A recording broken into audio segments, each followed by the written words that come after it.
You are tuned into Christian & Co. I am Krista, you can call me Chris. And today is going to be the first CREE chats video in the little CREE chat segment that I'm going to do.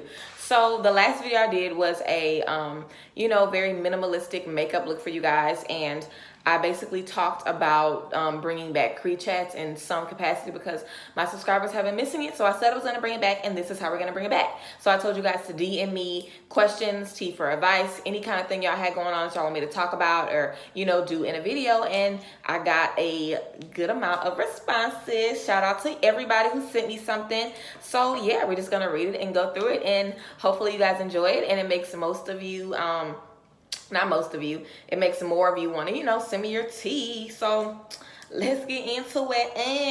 Oh, and by the way, if you haven't already entered the giveaway to win some tea, then make sure you go on my video that's titled 1,000 subscriber giveaway. I'm gonna put it in the description box below. Make sure you go on that video, make sure you subscribe to me, and leave a comment down below. The comment can be anything. It could be a video topic you want me to do, what you like about my videos, what you don't like, what I should change, suggestions, just telling me congrats, how long you've been subscribed, whatever. Just leave some positivity under that video.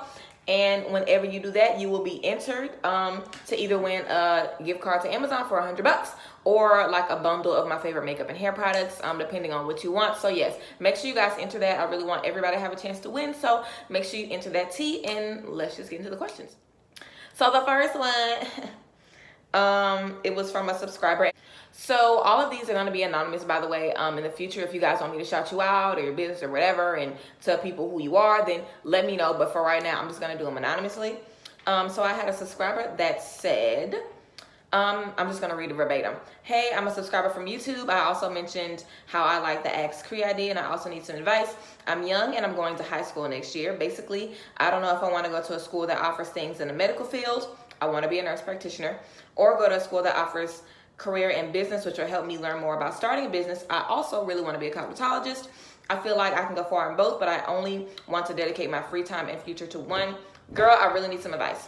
Okay, so basically, what I would tell you is, well, it's good that you're thinking about this when you're young. You said you're young, you're about to go to high school, so it's good that you're thinking about this when you're young. But I would tell you to really think about the career that you want to do.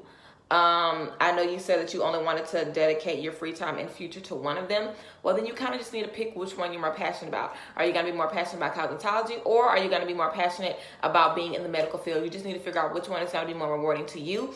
If you can't figure out and you want to do both of them, then I would tell you to pursue your medical career.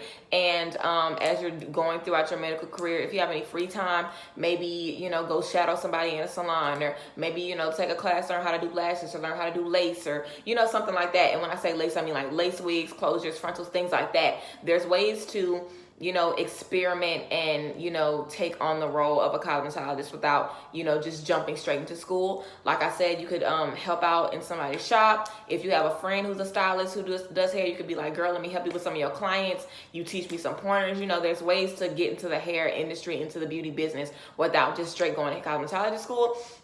And I said that there's ways to get your license without being in cosmetology school. You could actually shadow someone in a shop for your hours, and then you can get your license that way. You don't have to go to school. So, you have options. But as far as school is concerned, I would tell you to take your time and your money and go to your medical school and do all of that good stuff. Because if that's something you're interested in, you're serious about it, you need to get started as soon as possible. You don't want to be, 26, like, I figured out I want to be a doctor, and now you have to start those 10 years of school when you're 26, when you could start fresh out of high school and be a doctor by the time you're 30, and already be in your field instead of waiting forever to do it. Now, there's nothing wrong with waiting. There's people who are in college in their fucking 60s, you know what I'm saying? But I would tell you to get started as soon as possible with what you want to do. So if you really are passionate about being in the medical field, I would tell you to start that ASAP. There's ways to learn, beauty school while you're in the medical field, while you're doing that. I had someone in school with me who was actually a nurse, had been a nurse for 8 years, and decided she wanted to do cosmetology school and just stop being a nurse and started coming to school. So, you know what I'm saying? Hair school is quick. You can finish hair school in a year and 10 months. It's really, really quick depending on the state that you live in. So, I will tell you that you can hold off on that and get started on your medical career, because that is going to take a very, very long time. So figure out which one you're more passionate about, of course. And if it's cosmetology and beauty and being an entrepreneur, then girl, fuck medical school, okay, you know what I'm saying? But if you're passionate about both of them, then I would tell you to dedicate your time to medical school and then, you know, use your free time to learn about what you can in the beauty industry. But your medical career in school is going to take a long time. So get that started ASAP if that's really what you want to do. Hope that answered your question, sis. Moving on to the next one. This next one is a good one because I feel like I resonate with this. This person says, hey, I think you should do a video about moving in with friends or people in general. My best friend's trying to get an apartment with me and I'm like, nah, I cannot stay with people. I can't do the roommate thing because I like my own space and like to be free. What's your take on that? Hey girl, what's popping? Y'all know, well, I don't know if y'all know this, but I live by myself. This is my first time living by myself. I'm 23. Whenever I went to college in New Orleans, I made a video about, you know, my college experience, but I was in college in New Orleans. I had 3 roommates. When I'm at home with my mama or my brothers or her dog, like I'm never by myself. So this is my first time living on my own and I love it. I love living by myself. I do not ever want a roommate. The next person that's gonna stay with me is a person that I'm with. Like I'll let whoever, you know, like whoever my next relationship is with, they can come stay with me all they want, baby. But friends, that roommate shit, I'm not doing that. It's not happening. And I don't like to live with people. I like my own space. I love my own space. Like I said, the only person that I will be interested in living with is the next person I'm in a relationship with because I'll probably be so obsessed with them. I would love to see them every day, girl. But friends, not so much. Also, living with friends, living with people in general can like fuck up relationships and friendships and all of that good stuff. And if this is your best friend, first of all, my best friends know I don't want to live with nobody. Like my best friends know better than to ask me about some roommate shit because they already know. I ain't staying with nobody, okay? But you can let your best friend know that. I feel like if you're, you know, real about it, just like, girl, you know, I don't want to live with nobody, you know, I like my own space, then she's not going to have a problem with it. But what you don't want to do is sign a lease, move in, just because that's your friend, and you're like, oh, things will work themselves out, and then you're miserable, and you done signed a lease, and you can't go nowhere, and you don't want to get stuck in a lease with nobody. Don't get stuck in a lease with nobody, not your man, not your girlfriend, your baby mama, your cousin, nobody. Okay, that's the worst thing you want to do. If you have any, you know, reluctancy about moving in, well, don't do it. Okay, let her know that you don't want to live with her. Let her know that it's not her. I just don't want to live with nobody. Nobody. I don't want to live with nobody. And then if she's your best friend, she's gonna get it. You know what I'm saying? If she wants to move out, you know, if she's thinking about like the cost, like she wants y'all to be able to split rent or something, maybe you can look into getting like a townhouse or something, like a bigger space where you can still have your space, but y'all can still stay together because it'll be cheaper. I would tell you to think about that. But if you don't want to live with nobody, don't cut no corners. Don't get no roommate. No corners, no roommate. Just let her know that you really don't want to live with her. I don't like living with people. I like having my own space. When I had them 3 roommates in New Orleans, I did not like it. I mean, it was what it was. I was a kid, but they was dating niggas that I did not like. But I can't say that because that's they nigga and they live here too. So you know what I'm saying? If somebody got friends that you don't like, or they dating people that you don't like, or you know they got niggas up and through the house and other people up and through the house and all that extra shit, I ain't got no time for that. My shit, my name, what I say goes up in here. This is my motherfucking place, my goddamn rules, and that's how I like it. And if you want your place to be like that, you don't want any, you know, BS from nobody on the outside, you just gotta get your own place and let your bestie know, girl, it's not you, it's me. I can't have a roommate. And if she's your best friend, she'll understand. So hopefully that works out, and I hope I answered your question. Next one. One of my subscribers, well, one of my followers, I don't know if she subscribed to me. She probably is. She said, when married, should the wife and husband split the bill? Split the bills, like in general. Now, this has been a topic that's been going on like crazy on social media. Everybody's talking about men need to pay this, women need to pay this, men need to... Okay. So how I feel about it is like this. My dad, y'all know my daddy passed away when I was 14 or whatever. And my mom did not work 1 hour when she was with my daddy because she didn't have to work. He made it so that she didn't have to work. If she wanted to get a job, she could have, but she didn't have to. And I feel like that's how it should be. I feel like as women, if you want to date a grown-ass man, he needs to be a grown-ass man and he needs to pay for everything.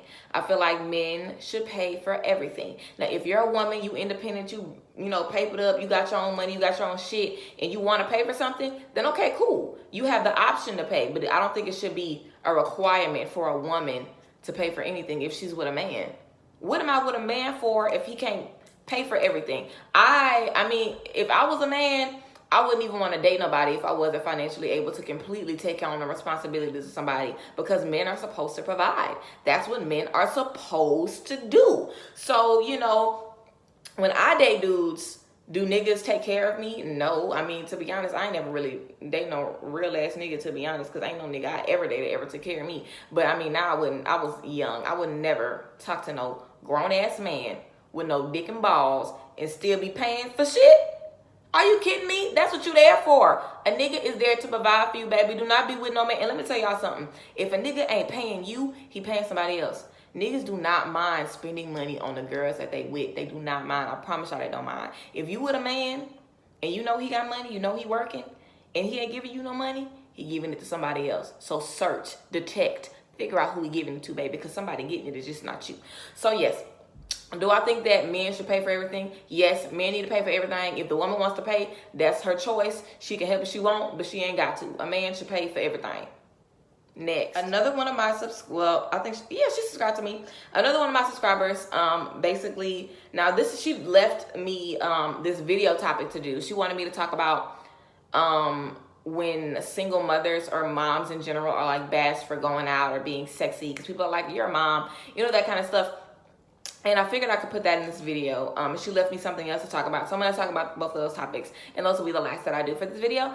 But basically, you know, single moms get a lot of shit. Moms get a lot of shit in general. People saying that moms shouldn't go out. Moms shouldn't drink. Moms shouldn't, you know, be sexy and be revealing and all these things. But, you know, your life doesn't stop when you become a mom. You know, you still get to date and fuck and be cute and go to the club, and you still get to do all of those things. You know, the only thing that matters is that your child is taken care of, your child is, you know, fed, and that the child is good. You know what I'm saying? But you can be a mom and be popping and be fire and be sexy, and you know what I'm saying? You can do all those things. And, you know, if anybody who ain't got no children got anything to say about you and how you being a mama, you shouldn't even give a fuck about them, because they don't have no children. They don't understand. I don't have no children. I don't want no children. I am not a mama. I do not have no desire to be a mama. So as far as I am concerned, I don't speak on nobody and what they do with their fucking children, because, bitch, it wouldn't be me. Okay? I don't know what I would do if I had a fucking child, but I promise you I probably wouldn't be sitting in the house all day, miserable and sad with a fucking turtleneck on all buttoned up. I'm sure I would still want to have fun. I would still want to go out. And then it's like, young moms, how can you expect somebody that has a baby at like 18, 19 to just never have another fun, sexy day ever? It doesn't work that way. Moms are fucking superheroes. Girl, you grew a fucking baby and pushed that shit out. Girl, fucking congrats. And if you didn't push it out, somebody cut that shit out of you, girl. That is insane. Girl, do what the fuck you want, okay? And if somebody got something to say, have them watch your baby for a week and figure out if they don't want to go to the goddamn club. Next, that's that on that. So the last thing I want to talk about is another one of my followers. This is actually my friend. Hey girl, what's going on right now? She made a comment, and she wanted me to talk about exes who still want access to you, or who still feel like they need to have access to you. And I kind of made a video about this when I talked about the video was literally called A Rant About Me Moving On, and it literally was just me talking. I didn't put no intro or nothing. I just sat there, filmed it, and updated it, and uploaded it. I don't even think I really edited the video or anything like that. But, you know, you have to, any ex that you date and y'all ended on bad terms, mutual terms, whatever, and they consistently hit you up, they always want to know where you are, what you're doing, if you're dating, you know what I'm saying, stuff that you know they only care about to keep tabs on you, that's not nobody you want to be with. That's someone who wants to make sure they still have access to you. That's someone who still wants to use you and, you know, have a connection to you. And that's potentially a narcissist. And I've dated a narcissist. And I really want to make a video about it, because I feel like a lot of people are with narcissists and they just don't know. But a narcissist will do this. Y'all will break up, and narcissists are often fire signs.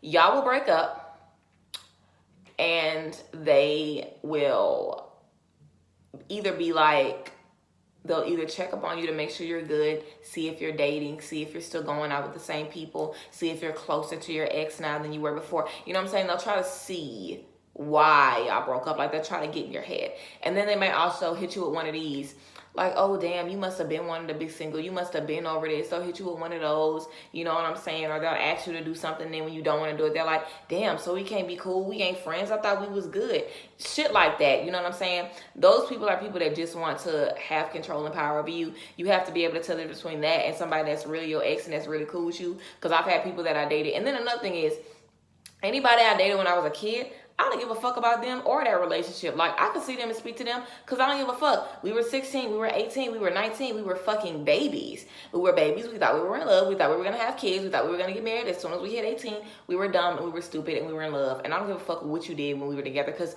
we were fucking in Pampers. Who fucking cares about that shit? But when you grow up and you have adult relationships and you deal with adult abuse and adult infidelity and adult lies and adult cheating and adult pain, it's different from your 8th grade boyfriend, you know what I'm saying, messing with your best friend. It's different.